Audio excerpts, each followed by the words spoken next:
Yo, what's up mga kaibigan? Nali na tayo magkwentuhan. Game 7 ng Golden State Warriors at ng Houston Rockets. Quick start para kay Draymond Green. Maagang pinasok si Jonathan Kuminga at ganun din si Steven Adams. 0 points si Steph Curry sa first quarter, subalit tabaon pa din nila ang 23-19 lead sa panguna ng 16 points combined ni Buddy Hield at ni Draymond Green.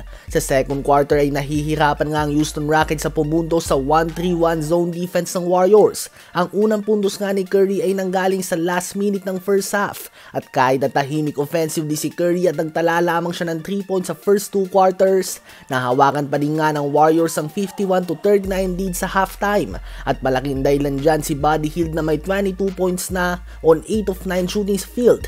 Sa Houston Rockets naman ay si Amen Thompson ang nanguna with 12 points. Ang third quarter naman ay Amen Thompson quarter ito para sa Rockets. He is everywhere mga kaibigan. Ginagawa niya ang lahat para sa team niya at naibaba nila sa tatlong lamang ng Warriors, habang mapapabilib ka na lang nga kung paano pa ito naipasok kay Stephen Curry sa higpit ng depensa sa kanya ng Rockets. Sa fourth quarter naman ay pinulikat nga si Amen Thompson at mabilis na gumawa ng 9 points si Steph Curry, hanggang sa tuluyan na nga tinapos ng Warriors ang series na ito at nakuha ang panalo sa Game 7 dahilan upang mapauwi ng maaga ang number 2 seed Houston Rockets. Dahil sa panalo na ito ay aabante na nga sa second round ang 7 seed Warriors at makakaharap nila ang 6 seed Minnesota Timberwolves. Ngayon ay tumungo naman tayo sa first second round game ng 2025 NBA Playoffs. Game 1 ng Indiana Pacers at ng Cleveland Cavaliers. Out sa game na ito si Darius Garland dahil sa toe injury, kaya naman si Sam Merrill muna ang pumalit sa kanyang pwesto sa starting 5 ng Cavs.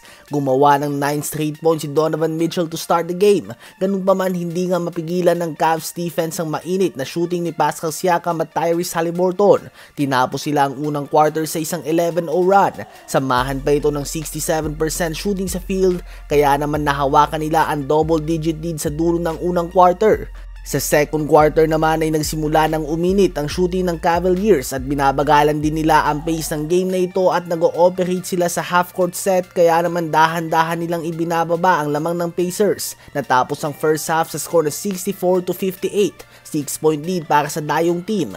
13 points sa si Siakam, 12 points si Nembhard at 9.6 assist si Tyrese Haliburton to lead the way.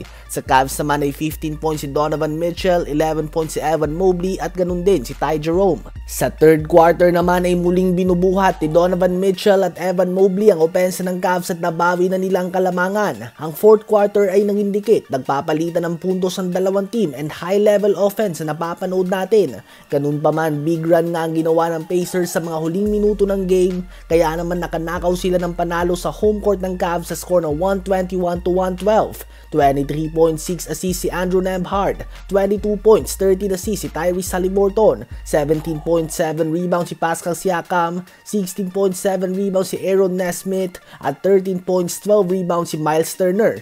Ito ang unang talo ng Cleveland Cavaliers sa 2025 NBA Playoffs.